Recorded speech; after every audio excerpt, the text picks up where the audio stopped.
बिस्मिल्लाहिर्रहमानिर्रहीम। अस्सलाम वालेकुम। भारत की उल्टी गिनती अब पूरी तरह शुरू हो चुकी है। ये वो टिपिंग पॉइंट था जहां पर मोदी को अपने इंतहा पसंद हिंदुओं से किसी सूरत लड़ाई नहीं करवानी चाहिए थी। लेकिन जो आज सूरत हाल हुई है उसके बाद भारत के अंदर अब वो तबाही आने वाली है, वो तबाही आने वाली है जिसका शायद उन्होंने अंदाजा नहीं लगाया था। सबसे पहले आपको एक वीडियो दिखाते हैं। ये वीडियो आपने गौर से देखनी है। ये जो लड़की आपके सामने आ रही है, आप समझ लीजिए इसने आज 35 करोड़ हिंदुस्तान के लोगों को जो सोए हुए हैं उनको जगा दिया। ये आती है एक कैंपस के अंदर, अपनी स्कूटी वहां पर पार्क करती है। उसके बाद वहां पर इंतहा पसंद हिंदू स्टूडेंट्स आते हैं जिन्होंने सैफरॉन पहना होता है। और जब ये लड़की आती है करीब, जो जय श्री राम के नारे लगाने शुरू कर देते हैं और तादाद में बहुत ज्यादा है। आफरीन है इस बहादुर लड़की पर जो हिंदुस्तान के अंदर 35 करोड़ मुसलमान नहीं कर पाए, क्योंकि फिगर के अंदर तो ये कहते हैं हिंदुस्तान में 25 से 30 करोड़ है, असल में तो 35 करोड़ है। जो 35 करोड़ हिंदुस्तानी नहीं कर पाए, इस बहादुर शहजादी लड़की ने वो काम किया है कि पूरी दुनिया के अंदर और इवन के हिंदुस्तान के अंदर मुसलमानों को जगा दिया। अब ये जो सूरत हाल पैदा हुई, इसने वहां पर आई और आकर इनके सामने खड़ी होगी और अल्लाह अकबर के नारे लगाने शुरू कर दिए। और वो जय श्री राम के नारे लगा रहे थे, इसने अल्लाह अकबर के नारे लगाने शुरू कर दिए और कहा किसी सूरत हिजाब नहीं उतारूंगी, जो मर्जी हो जाए, जान जाती है चली जाए, लेकिन अब हिजाब पर कंप्रोमाइज नहीं होगा।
उसके बाद पूरे भारत के अंदर, खास तौर पर कर्नाटका, ये असल में वो स्टेट है जहां पर इंतहा पसंद हिंदुओं की हुकूमत है।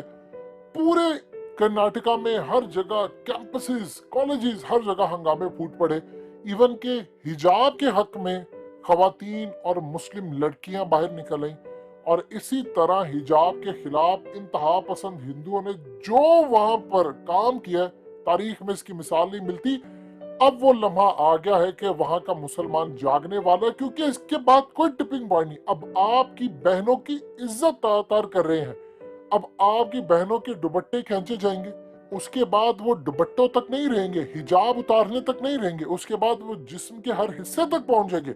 लिहाजा ये वो लम्हा है जहां पर मुसलमान ने जागना था और अब वो डेफिनेटली बात है जागेंगे, क्योंकि अब हिंदुस्तान के मुसलमान को पता चल चुका है कि अगर अपनी बहन बेटी बचानी है तो अब मैदान जंग में कूदना पड़ेगा। इसके अलावा आपके पास कोई आसर नहीं। अगर तो आप छुपे रहे असद वैसी, अकबर वैसी या मदनी मौलाने टाइप इन जैसे बेशरम लोगों के पीछे, कि जिन्होंने मुसलमानों को ये कह कर सारी जिंदगी बर्बाद किया, हम बाई चॉइस यहाँ पर हैं, हम ये है वो है, इस तरह की सूरत हाल कहकर इन्होंने हिंदुस्तान के मुसलमान को कहा कि तुम्हारा वतन यही है और तुमने जो हिंदू कहते हैं वही करना है। आज आप देख लीजिए क्या सूरत हाल पैदा हुई है कि असद ओवैसी, अकबर ओवैसी और इन जैसे जो लोग, ये इंतहा पसंद कांग्रेस के जो मुल्ला लोग होते हैं जिन्होंने कायदे आजम की मुखालफत की थी, आज इन्होंने बेड़ागर कर दिया। अब लोग वहां पर इनकी नहीं सुनने वाले।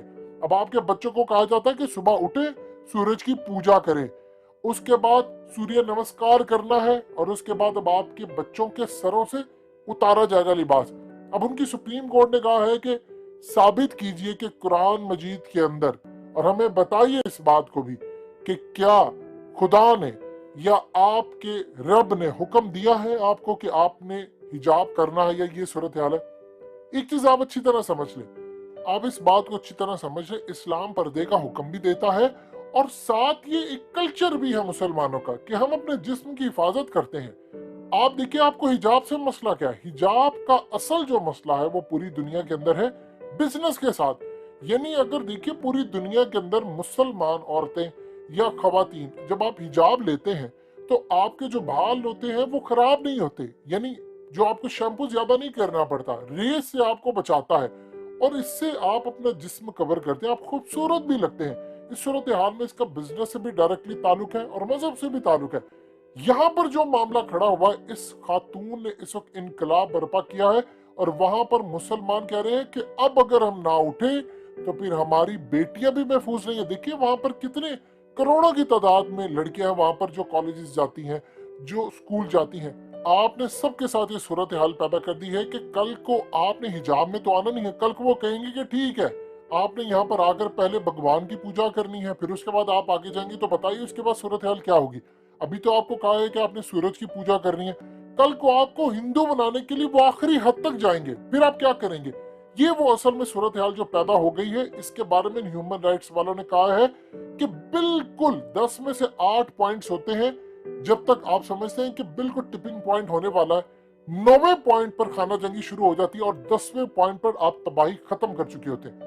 ह्यूमन राइट्स ने कहा है इस वक्त बहुत सारे इदारों ने कि 8 पॉइंट मुकम्मल हो चुके हैं, सिर्फ एक कदम दूर है पूरे भारत के अंदर इन्होंने मुसलमानों का कत्लेआम करना है और उसके बाद जो तबाही होगी। अब आप इमेजिन कर लें कि मोदी धमकी नहीं देता, मोदी कोई बात नहीं करता, निचली सतह पर जो मामला हो रहा है वो चलते जा रहे हैं, वो चलते, यानी आप इमेजिन कर लें कि शाहरुख के साथ जो सूरत हाल पेश आई है, यानी तारीख में कोई आप सोच सकता है ऐसा मामला हो कि वो लता की मैयत के सामने खड़ा होकर दुआ कर रहा था और उसने उसके बाद दुआ का सब मुसलमानों को पता। My name is Khan movie के अंदर ही सूरत हाल हुई कि दुआ करने के बाद हम लोग फूंक मारते हैं और उसके बाद ब्लेसिंग जो होती है वो ट्रांसफर करते हैं कि आप तक ये ब्लेसिंग पहुंचे। और उसके बाद आप देख रहे कि उन्होंने कहा कि तुमने थूका है, तुमने लता पर थूका है। और उसके बाद जो मामला सामने आता है कि हिंदुस्तान के अंदर मुसलमानों के खिलाफ वो कह रहे हैं ये तो थूकते हैं। उन्होंने यहाँ तक कैंपेन चलाई कि मुसलमान ये काम करते थे कोरोना के दिनों में, खाने के अंदर थूक मिलाते थे ताकि हिंदू खाए और उनको कोरोना हो जाए। अब ये जो लास्ट मोमेंट आ रहा है इसके बाद आप देख लीजिएगा बिल्कुल ह्यूमन राइट्स ने वार्निंग जारी कर दी है कि किसी भी वक्त भारत में खाना जंगी हो सकती है। अब हिंदुस्तान के मुसलमान को अंदाजा हो चला है कि कायदे आज़म बिल्कुल ठीक थे, हमने बहुत बड़ी गलती की है। अब हमारे पास वक्त है कि हम हिंदुस्तान की उल्टी गिनती शुरू करके अपनी स्टेट्स मुस्लिम अलग ले लें। जब ये उठेंगे तो सिख उठ जाएंगे। देखिए सिखों ने कामयाबी हासिल की है, अब जो मर्जी कह ले, जैसे मर्जी कह ले, उन्होंने कानून वापस करवाए।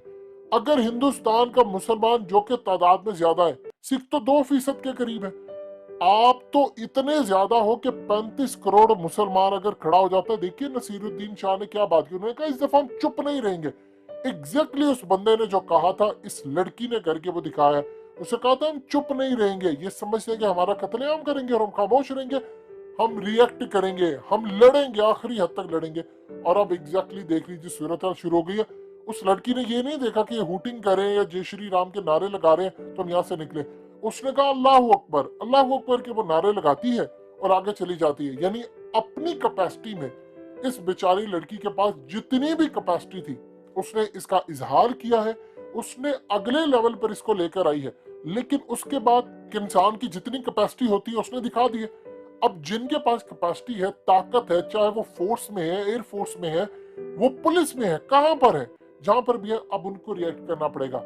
आप बगावत करें, आप रिएक्ट करें, आप उठकर बाहर आए, जो भी आपने करना करें, लेकिन इस वक्त आपको अब लड़ना है, इसके अलावा दूसरा कोई रास्ता नहीं है। हिंदुस्तान के मुसलमान के पास ये लास्ट मोमेंट है। इसके बाद तो ह्यूमन राइट्स वाले भी वार्न कर चुके हैं, आज आप अगर नहीं खड़े हुए तो फिर आपको प्रॉपर्टियों समेत ये दफन कर देंगे, आपके पास कुछ नहीं बचेगा। क्योंकि इंडिया के अंदर ये लास्ट मोमेंट आ चुका है। अगर आपने अपने आप को बचाना है तो अब आप उठ खड़े हो। लेकिन एक बात आप अच्छी तरह समझ लीजिएगा, आपको यूनिटी के साथ एक होना है, फिरकाबाजी में नहीं। आप यूनिटी के साथ एक हो, ये सारे शिकस्त खा जाएंगे।